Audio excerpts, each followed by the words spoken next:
ሰውን እግዚአብሔር የሚያስመስለው ጾም ነው። የስጦታዎች ሁሉ በር ደግሞ ጾም ነው።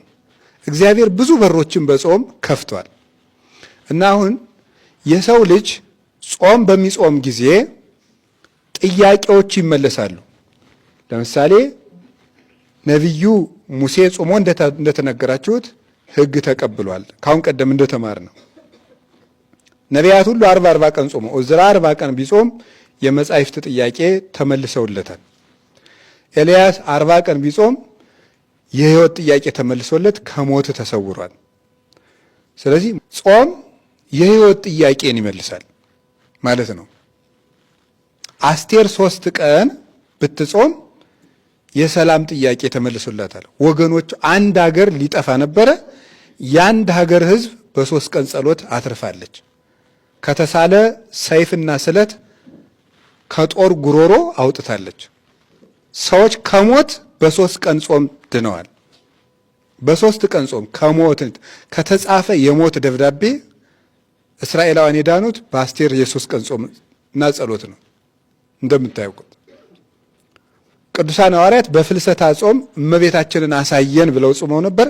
ጥያቄያቸው ተመልሰው አይተዋል።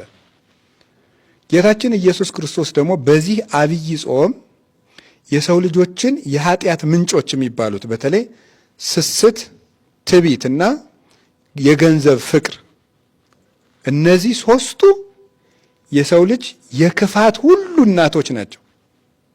ስስት፣ የገንዘብ ፍቅርና ትዕቢት።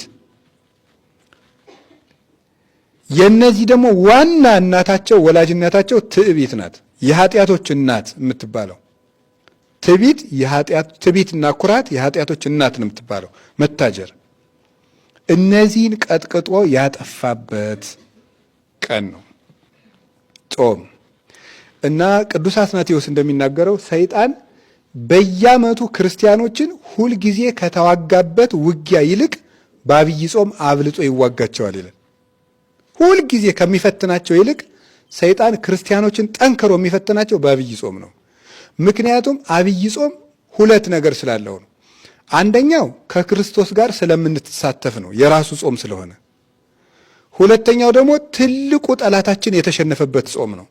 ከዚህ የተነሳ ክርስቲያኖች በአብይ ጾም በትልቁ ይፈተናሉ። ስትገለብጡት ክርስቲያኖች በአብይ ጾም ትልቅ ጸጋ ያገኛሉ ነው። በየትኛውም ጾም ከሚያገኙት ጸጋ በበለጠ በአብይ ጾም ክርስቲያኖች ትልቅ ጸጋ ያገኛሉ።